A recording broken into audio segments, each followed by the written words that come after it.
If you need any Ultimate Team coins, head over to footcoinking.com. There's a link in the description, and if you use my discount code CHES, CHES, as you can see on screen, you'll get yourself an extra 5% off.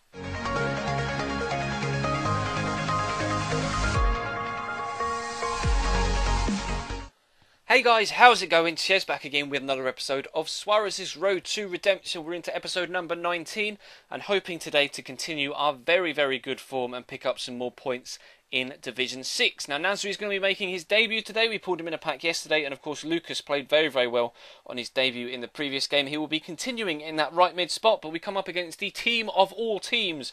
Record breaker Closer, as well as team of the season Tevez, Gervinho, Vidal, Candreva, De Rossi, Pogba, Chiellini and Bonaccia, inform Buffon and legend Cannavaro. That is a retardedly good team and a ridiculously expensive team. By far and away the best team we've ever come up against in this series. One of the best teams I've ever come up against in Ultimate Team, full stop, regardless of series or even year, since 2009. That's probably one of the best teams I've ever had to face in a game, but we were getting off to a decent start on the front foot, and unfortunately Nasri shot. I tried to take it early to catch the goalkeeper by surprise. It didn't really work. It just kind of trickled past the far post, but we were going to continue our attacking vein, and Marveau and Leighton Baines link up very nicely indeed. Leighton Baines does have a good shot on him, but Buffon does have a good save at him on the other side of that coin, so unfortunately we were only able to pick up a corner there, of which nothing in particular came, and then we're trying to catch him on the counter-attack. Again, he was very good at the game, to go along with the fact that his team was ridiculously good. It was so hard to break down defensively, and when I did get a chance like that, I had to kind of solo run it because he was blocking off every single opportunity I had to pass, because he was just really organised at the back. I don't know whether it was some custom tactics, but I just never had any options whenever I had a man on the ball. It was just a white shirt absolutely everywhere. As we headed into the second half, Buffon continued to thwart me in goal. Chance after chance after chance he was going to save, and as you can see, Sylvain Marveau goes on a really nice run, and again Buffon dives down to his oh dear, his left-hand side, there we go, and keeps us out again. But we pick up a corner a few minutes later, in it whips. Can't quite win the first effort. It's going to drop to Ramirez on the edge of the box, so takes it round one man, takes it round the second man, gives it a whack towards the bottom corner, and it's straight at Buffon, unfortunately, and it is going to drop to him again, and the second shot is just as tame, straight at Gianluigi Buffon.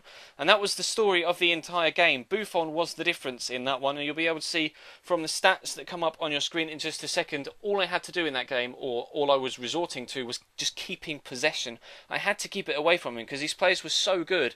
If I made one mistake, he was going to make me pay. 61% possession, 10 shots, 8 on target, so we were still creating stuff going forward, and Buffon made a great save on all 8 of those on-target shots. So unfortunately, we didn't earn any packs, but at this particular time of recording, there were 100k packs in store. So I thought, regardless of whatever happens in each of the games, I'll open one 100k pack at the end of each game. So the first one is opening on your screen as you can see it. We're hoping for a team of the tournament international man of the match pool. It's going to spin round, and actually, the man that's going to pop up is Wayne Rooney, which isn't a bad pull, to be completely honest. 87 rated. Had this been at the start of the game, that would have been a fantastic pull, and he would have been worth a lot of money. Now he's only worth about 5 or 6k, which sucks, but we get Rooney, we get Hart, another good Barclays Premier League player, Walcott's good as well, and we get Mesut Özil, another 87 rated player, who at the beginning of the game would have gone for tens and tens of thousands of coins, and it's actually Özil that's going to find himself in this starting lineup. I didn't have a CF to Cam card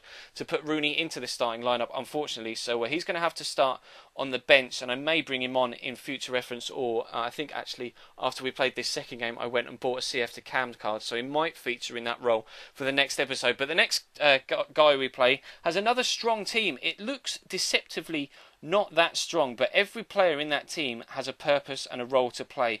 Obviously, Barbo is ridiculous up top. Guardado and Cuadrado out wide offer the pace in those wide areas, and it's really going to be a problem for me in this game, because Barbo, this guy knew that Ibarbo was ridiculously good, probably the best player on the game, even though he's like 2k, and he tried to take advantage of that as much as possible. Every single time he broke on the counter-attack or just was building an attack, it was give it to a Barbo, sprint. Give it to a Barbo, sprint, try and push other people out of the way, give it to a Barbo, sprint. So once I managed to figure that out, I actually tried, or was able to nullify his threats, but that wasn't before he'd already gone 1-0 up, and we were so close to coming back to 1-1 in that instance.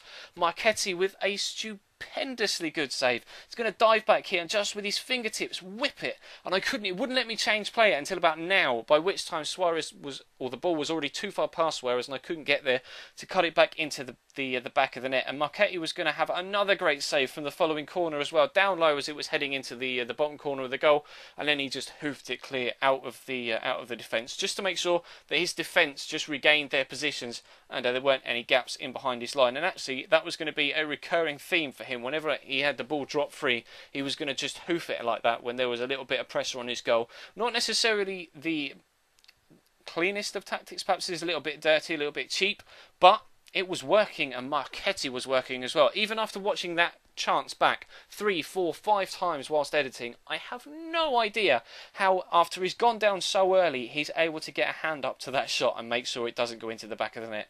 I just had no idea how to get past Marchetti in this game, regardless of the amount of chances we had. And again, he just hoofed the ball out to make sure that his defence could reset, and I couldn't break him down.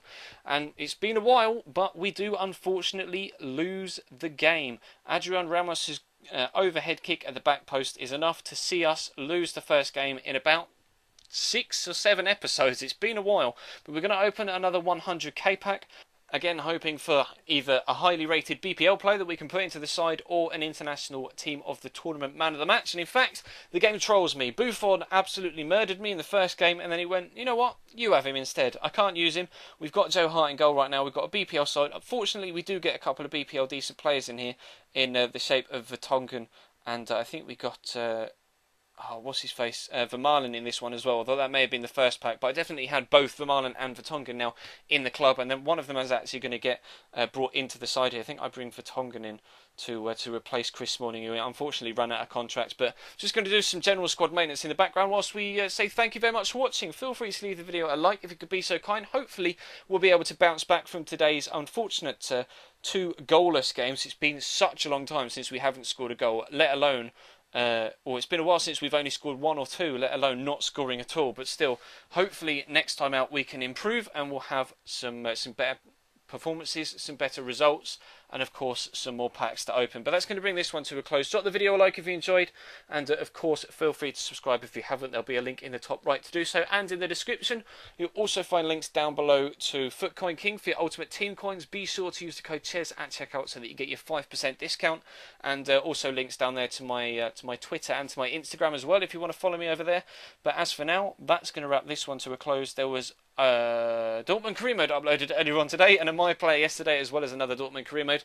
I don't know why I stalled there, but anyway, if you don't know what and when I upload, there is a schedule in the description and on the About tab of the channel page, so feel free to check that so you know what videos to expect from me and when to expect them in your sub boxes. But for now, I'm rambling, I'll stop. Thank you very much for watching. Drop the video a like, leave me a comment, subscribe if you haven't, and I will see you next time.